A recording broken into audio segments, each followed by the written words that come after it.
And now I welcome Ms. Mary B. Dwight. She's the Vice President of Government Affairs for the Cystic Fibrosis Foundation in Bethesda, Maryland. The Cystic Fibrosis Foundation, founded in 1955, was established to provide the means to cure and control cystic fibrosis. Welcome. Thank you, Madam Chairwoman, and thank you, members of committee. It is my privilege to speak about the important role of the SBIR program in the development of therapies for cystic fibrosis and other serious life-threatening diseases. Cystic fibrosis is a fatal genetic disease. It affects 30,000 Americans. It's one of more than 7,000 rare or orphan diseases that impact over 30 million Americans. At the Cystic Fibrosis Foundation, we recognize the additional hurdles that we face to develop therapies to treat this disease. As a rare disease, the small market makes it less likely that companies will pursue promising therapies. As a life-threatening disease, we do not have time to wait. To overcome this hurdle, the Foundation pioneered a new business strategy dubbed Venture Philanthropy, through which we directly invest, much as a venture capitalist would, in research and development for CF therapies. We collaborate with biotechnology and pharmaceutical firms, large and small, to reduce their financial risk and enable them to join our effort to cure CF.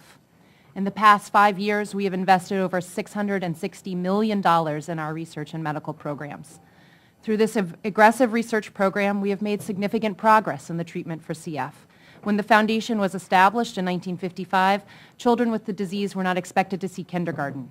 Today, the median survival is more than 37 years, but no one in this room would say that that life expectancy is acceptable. We have more to do, and we continue to work with innovative companies to pursue therapies to treat both the symptoms of cystic fibrosis as well as promising products to target the genetic defect of the disease itself. In working to advance innovative drug development for those who suffer with the disease, our venture philanthropy model mirrors the success of the SBIR program. We applaud the committee for its steadfast support of this important resource for innovative research and ask that you continue to develop this program so it may foster research for cystic fibrosis and other rare diseases. SBIR grants offer critical financial resources for promising therapies and that may not have high potential for commercialization, but are nonetheless vital to people with rare disease. The story of our recent partnership with Alnara Pharmaceuticals illustrates how funding, either through our venture philanthropy model or the SBIR program, can advance promising therapies which would otherwise be abandoned by the market. We believe that Alnara, a small company in Cambridge, Massachusetts, would be well suited to develop an enzyme for cystic fibrosis, yet this indication was not a part of their business model. The foundation reached out to Alnara with the offer of financial support. Consider Alnara's principal product like the trunk of a tree, established and well-funded from a variety of sources, including venture capital, as Dr. Koenig mentioned. We asked Alnara, in effect, to grow a new branch for cystic fibrosis.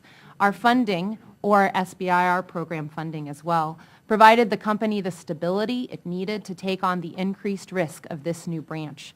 The result was a positive new direction for the company, 4 new jobs, and a promising new treatment for people with cystic fibrosis. We thank the committee for recognizing the importance of the SBIR program to rare disease research through the Reauthorization's call for a special focus on rare disease-related topics. SBIR grants provide the necessary capital and stability companies need to pursue promising new approaches or to grow new branches of their established business models.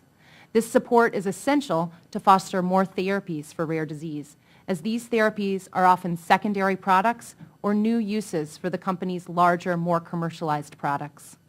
In our fight against CF, we are fortunate to have so many therapies to pursue, yet we are still racing the clock to develop new CF therapies.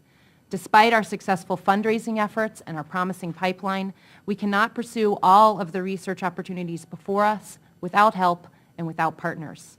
Many of our colleagues in the fight against rare disease are not as fortunate as we and are even less able to foster promising research. Congress has reaffirmed its commitment to support innovative research for orphan diseases by creating incentives for companies to develop orphan drug products and by providing discretionary funding for research on orphan disease, including SBIR.